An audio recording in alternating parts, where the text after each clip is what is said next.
Hi, this series of videos is going to be for absolute beginners. I've had a lot of new people subscribe to my channel and they're either being recommended to come and find me on YouTube or they're finding me randomly through past videos.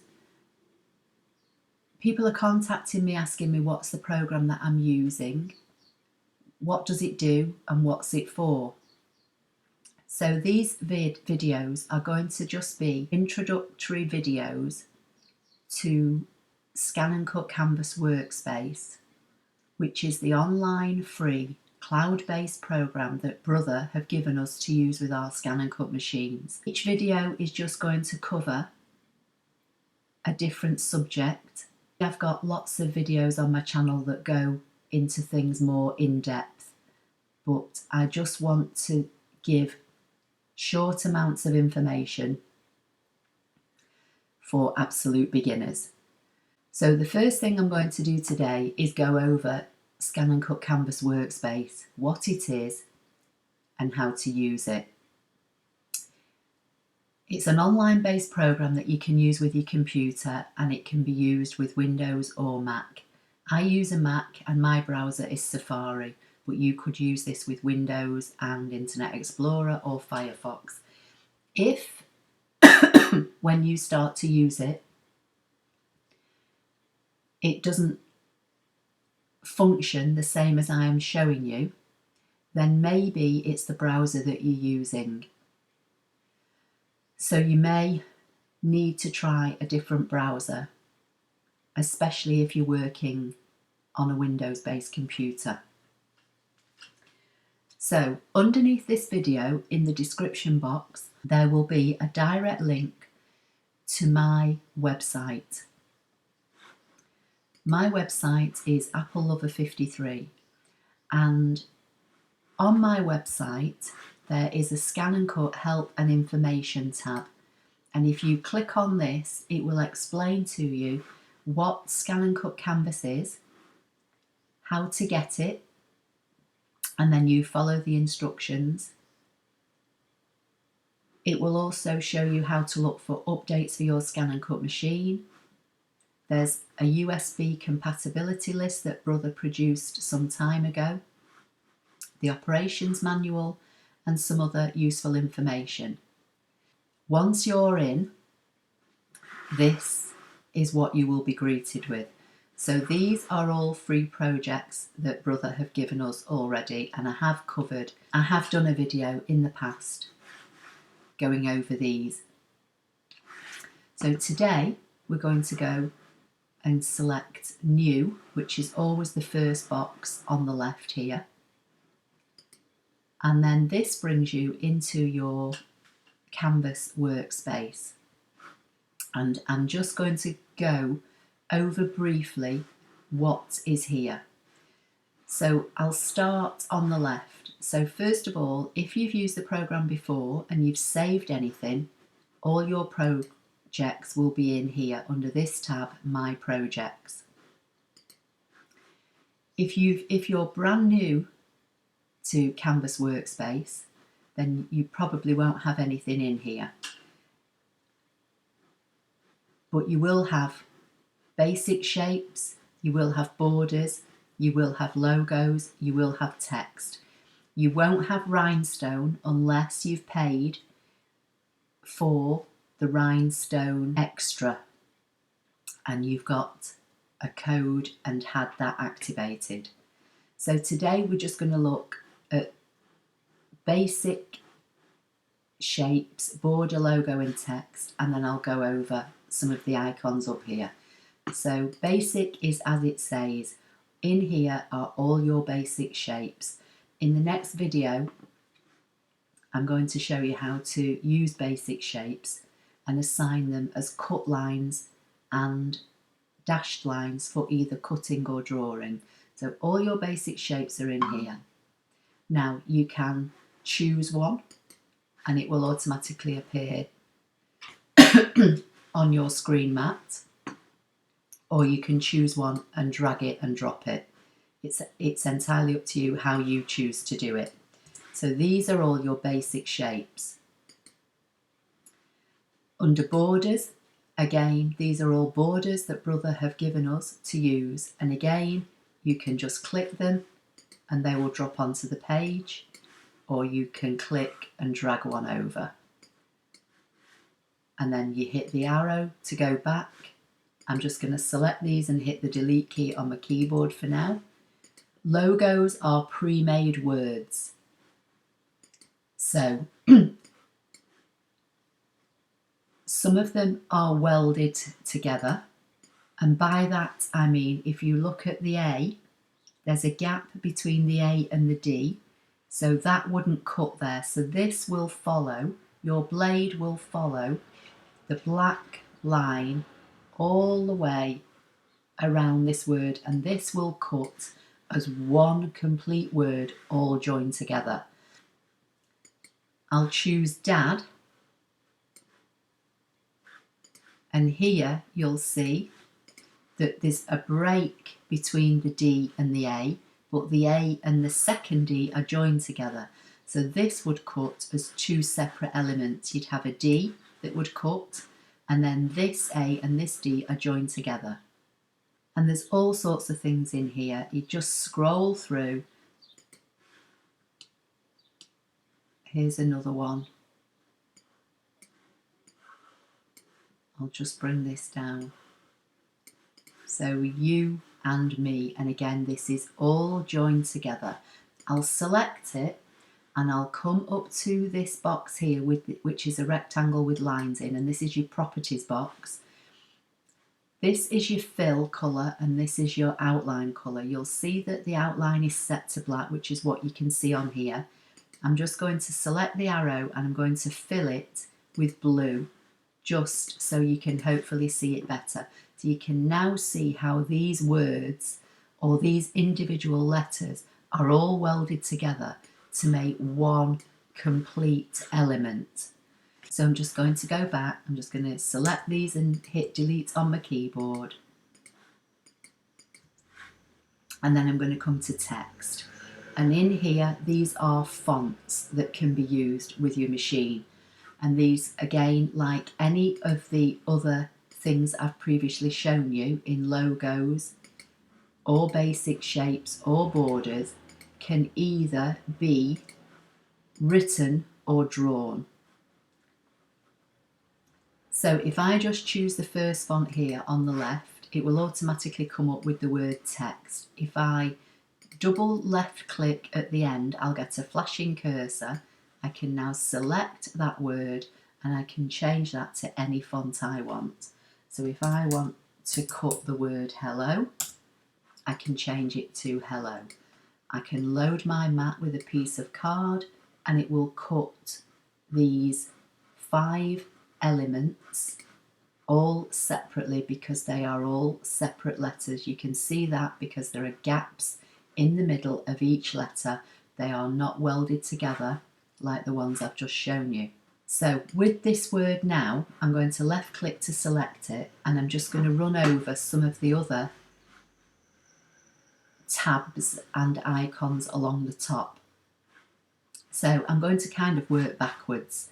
So choosing the show properties box, this will bring your properties box up, and with your word selected or with your element on your mat selected, this box will appear.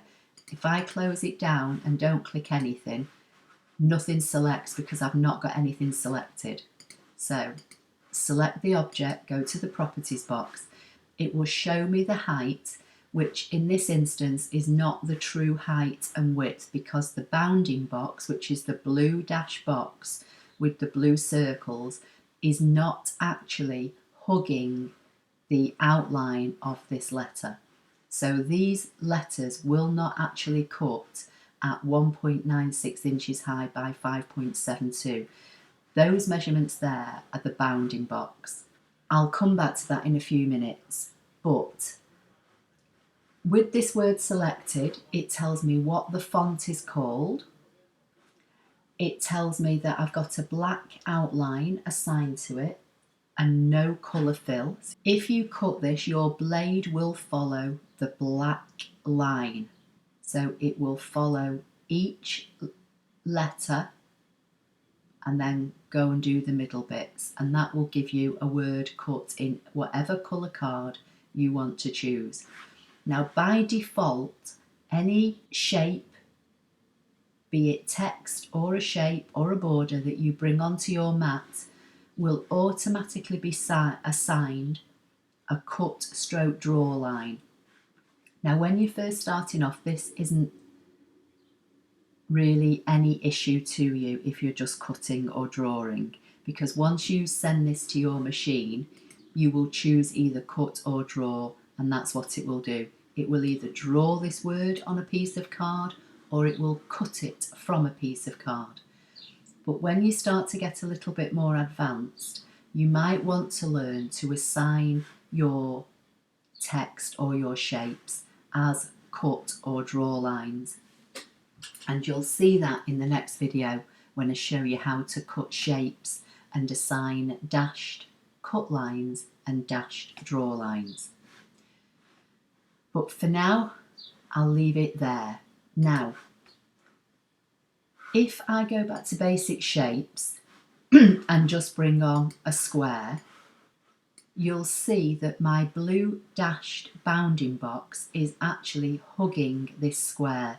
So this square is exactly 3.94 inches high by 3.94 inches wide. It tells you that down here. Or you can select your properties box and it tells you your size there. On the letters, the bounding box, as I said before, is not hugging the word. So if you wanted to size something specifically, if you want these letters, let's say 2.5 inches high, if you dragged on a corner and dragged this out until you got to 2.5 down here in the bottom, when you cut these letters, they won't be 2.5 inches high, because the measurement down here is taking the measurement from the bounding box. So what I'm going to do, I'm just going to right click and hit duplicate just to show you what I mean. Now with this one, I'm going to right click and I'm going to hit divide, which will get rid of the bounding box and break up each one of these letters individually. Without moving them, I'm going to left click just up here above this H, and I'm going to keep holding the mouse down and drag an imaginary box out until I select all the 5 letters in this second word. Then I'm going to let go and I'm going to right click and make them a group. Now the bounding box is hugging the letters. It's not hugging the H because the L is slightly taller than the H, but you'll see now that this word, which was a duplicate of this, is actually only 2.14 inches high. That's taken from the highest point, and 7.01 wide, which is from edge to edge. If I select this one, it says it's 7.32. It's the same word. If I put it on top, it's the exact same word. But this one is taking its measurement from the bounding box. This one is taking its measurement from the bounding box, but the bounding box is completely hugging all 4 edges of the word. So that's just a tip on resizing. While I've got this selected, the next icon along is the delete or backspace. So if I select that, it will delete the word. If I've deleted something and I didn't want to delete it, I can use the undo button and it will bring it back. I can click the redo button and it will get rid of it.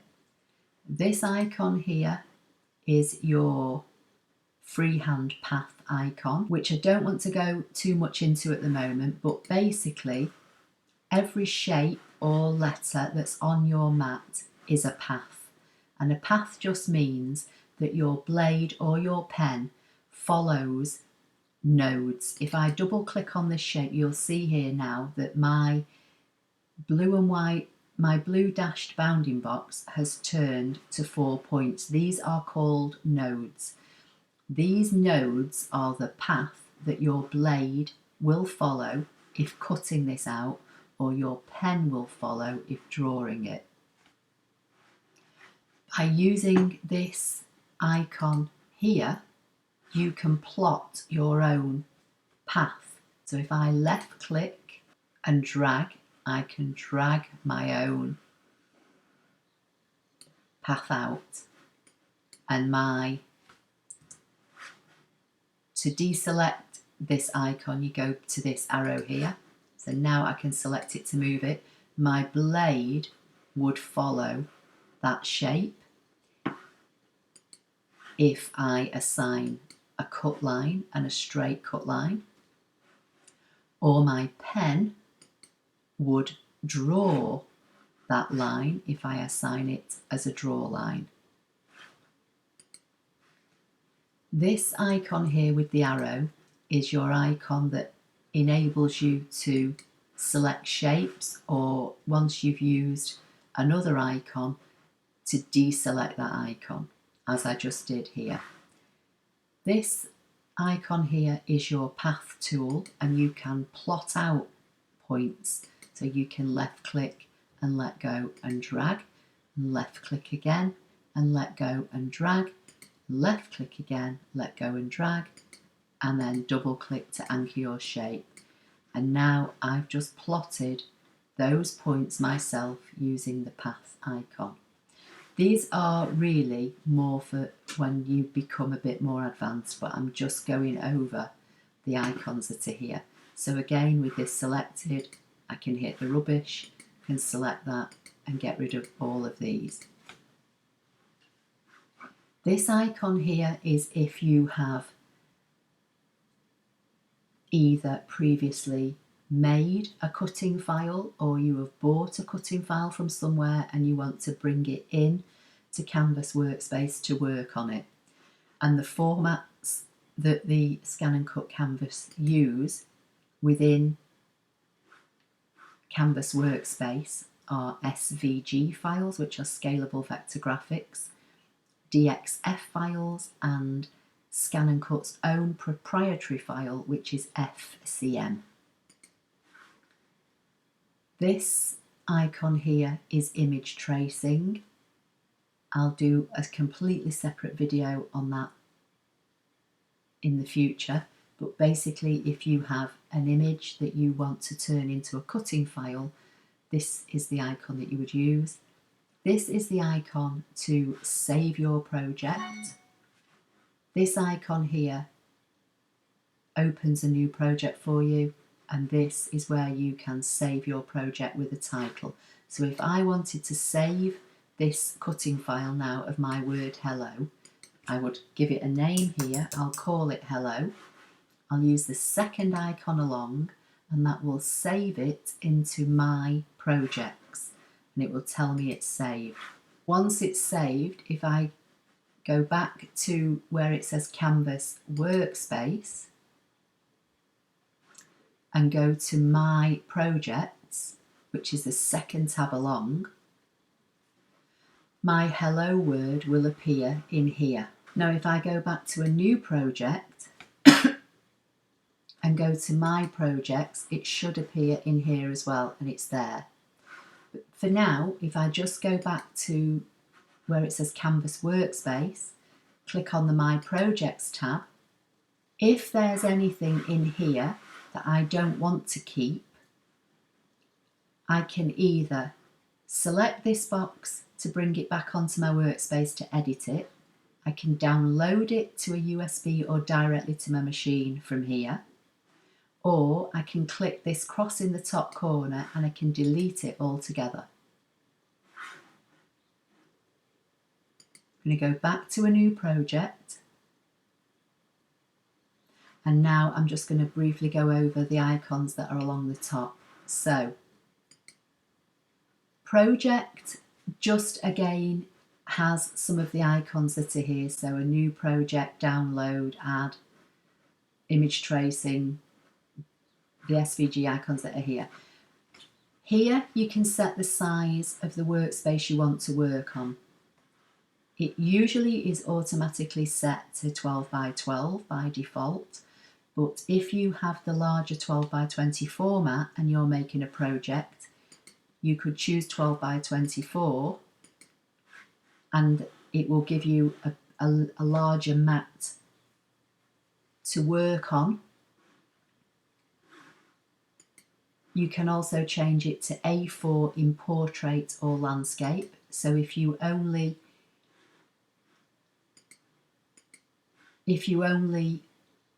work in A4, it will give you a red bounding box here that's the size of A4, and you'll know to keep any of your shapes or letters or whatever you're going to be using within this red area. You can make it landscape if you want.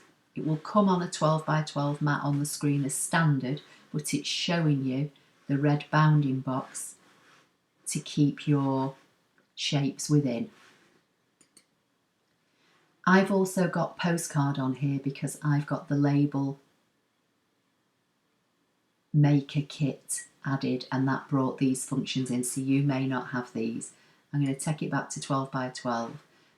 Edit again brings up other options, but we have to have something selected, so I'm going to go back to the basic shapes and bring a scallop shape on, and with it selected I'm going to go to the edit box. Now again, it's similar functions. There are various ways to do things within Canvas Workspace, get the same result basically. So if I want to add an extra shape around the outside of this scallop shape, with it selected, I can use the offset icon and I can choose to make an offset bigger and say OK, and it will give me another shape. I could cut that in card, and I could cut that in card, and I could layer the two up.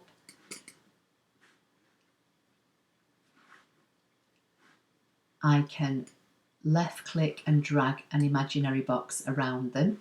I can right click and group. I can right click and ungroup. I can drag an imaginary box around them both and go to edit and group from here. I can delete them from here. I can align them from here. And then there are other functions here that I will get into on how to weld and subtract shapes from shapes. View, you can fit to mat and it will always go back so you see the whole mat.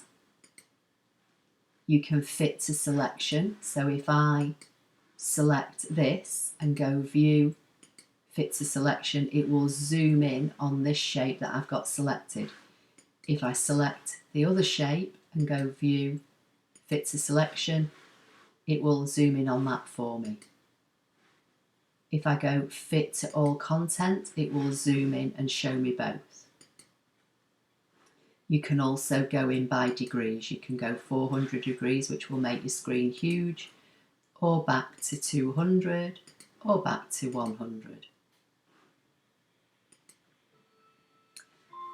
I can also have the map properties showing if I want, like I've got here with the ruler, or I can untick that, and if I go back to fit to mat, you'll now see I've just got a plain white space with no rulers. I prefer to have my map properties showing. If I select a shape and go to view and show properties, it brings up the properties box again, which before I got to from this icon, and you'll see it's highlighted so you know that what I've chosen from here, it's also showing me it's here. So if I choose the scallop and go view, show properties, it will bring the box up again, it will show me its size, and it's highlighting the properties box. Now I'm just going to go back and show map properties because that's how I like to use. Now what I'm going to do, I'm going to choose the first scallop, I'm going to come to the properties box, I'm going to make it a cut line, and I just want it to be a straight cut line. So in other words, my blade will follow all the curves on the shape and cut this. This one, just to show you something now, I'm going to select and I'm going to make it a draw line, and I'm going to leave it on a straight line for now and close the box down. Now if I go back to view and click show only cut line, it's showing me this. This is greyed out because this is a draw, and it's showing me the only thing on the mat that's assigned as a cut. If I go back to view and untick that and then choose show only draw line, it will grey this one out and it will show me this in blue because that's a draw line. And when you get to your machine and you choose either cut or draw, anything that is a cut line will show in black on the screen on your machine, and anything that is a draw line will show in blue on your screen. And that's the same in Canvas, irrespective of what colour I've assigned it. So if I just go back and untick that, you'll see both of these have got black lines on them. If I go to the properties box, they're both set as a black line. If I change this draw line to red on the screen, but then go back to view and say show only draw, it will still show me the shape, but it shows it as being blue, even though I've coloured it red, because the machine can only detect a black line as a cut line and a blue line as a draw line. So I hope that makes sense. So I'm going to untick that. So really the only thing under view that you need ticking here is your show mat properties if you want to see the mat. You don't necessarily need any of these other things ticked. And then finally, you can work in either inches or millimetres. I prefer to work in inches. Again, your measurement is down here. You can get to it from the properties box, or you can come to it here and see whether you want to make it in millimetres or change it back to inches. Premium you may not have. I've got it because I've got the sticker kit and I've got the rhinestone kit. So you may not have this tab. Don't worry if you haven't. So that is a quick overview of ScanNCut Canvas Workspace. So again, if you wanted to save this as a project, you would give it a title here.